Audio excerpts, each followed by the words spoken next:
I look at myself, of course, I'm someone who has advocated owning precious metals for the last 40 years. And I buy every month some. And I also tell people that they should own some precious metals, because if they don't own it, they trust central banks. And look at the characters that sit in these central banks. Would you trust them? Definitely not. But I'm also a holder of dollars, because I have a financial business and I buy and sell securities, and occasionally I have liquidity because of my views, and occasionally I have liquidity because I sold a position that we own and so forth. Anyway, the bulk is still nowadays in US dollars. I have some portfolios which I value in euros, and I have some portfolios I value in Swiss francs. And the valuations will fluctuate a lot depending on the assets, and it fluctuates frequently in unexpected ways. As I said, I have a very large exposure into precious metals, but the time may come where I would say I put all in precious metals. I haven't done it yet, but I have friends who are truly gold bugs. They have 80% of their assets in gold and gold in precious metals. Yes, 80%. Or they don't own real estate. Yeah. They don't own stocks. They own gold shares, but they're not interested in a company in Asia or anything. They're interested in gold-related assets and silver and platinum. Mm-hmm. There are people like that, but what I wanted to say is, if you go, where do you live? Canada. Canada, okay. Let's say you go to a cocktail party of well-to-do people and you ask them, oh, you've seen the price of gold and silver has gone up. Do you own any? And then they will say, yes, we own. And the wife will say, yes, I have an earring from my grandmother and so forth. But people, and Canada is one of the better countries in gold ownership, because the mining sector is very large within the stock exchange. But the typical Canadian doesn't own more than, say, 3-4% in gold. Also, fund managers, we can measure how the fund managers allocate money in tech stocks, in coal and in minerals, and in gold, silver, platinum, and in healthcare and so forth. The exposure to gold ETFs, as a percentage of all ETFs, is tiny. Yeah. Exposure to energy is tiny. Before the energy market soared recently, I wrote a report. I have the chart. I published a chart in February about the record short position in oil futures. That are the hedge funds. The people gave money to the hedge fund community. They manage it, and they are record short in oil. I didn't sell the physical, but I moved some money into miners. Okay. But I also sold again some miners. Mm-hmm. But I didn't sell enough. I mean, I should have sold more. It's always the same story. You know, you buy too much of things that don't go up, and you don't sell enough of things that go down. I don't think that miners are terribly expensive. I think they go down in price. I don't believe that the gold bull market is finished. I think it will continue. Now, can it, we went over $5,000 per ounce. Can it drop to 4,000 or 3,000? Yes. But it can also go up to 20, 30,000. I think Kevin Walsh is not a money printer. I think he's basically a reasonable man. And I've listened to some of his speeches. He has deep knowledge of economics. Unlike Bernanke and Yellen, she had no clue about, she's clueless about anything. But, and Powell is better. I mean, I've been critical of the central bank for the last 40 years, whereby I always said Greenspan is a highly intelligent man intellectually. He has his shortcomings, but as an intellect, he's brilliant. He was a horrible forecaster and a relatively poor economist.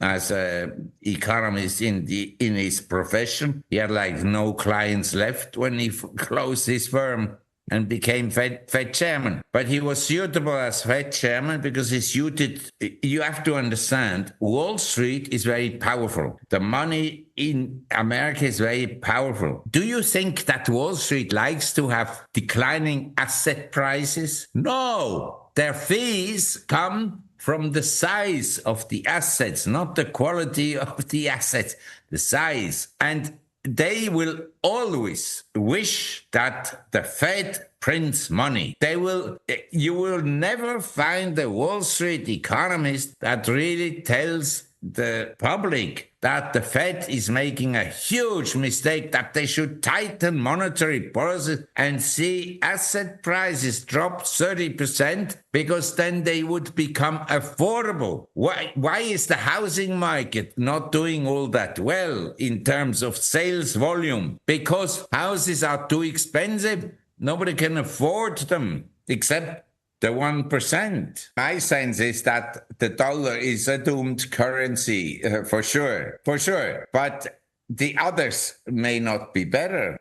You understand? That's why a lot of young people, they buy cryptocurrencies. I have some serious reservations about cryptocurrencies, but I don't want to give a speech on the topic. My preference is to own precious metals, but I see the necessity of paper money for the purpose of buying and selling goods. Because, you go into a department store, you need a unit of account to buy something. And for that unit of account, paper money is suitable. But it would seem to me that paper money is not suitable as a store of value because the purchasing power of money, and I can say that I look at the prices I paid in the 50s and 60s when I was growing up and the prices I have to pay now. Of course, paper money has lost purchasing power. On the other hand, assuming I put all the money on deposit in treasury bills and I rolled it over, or I put it all in gold, then the purchasing power was probably better maintained. Do you understand?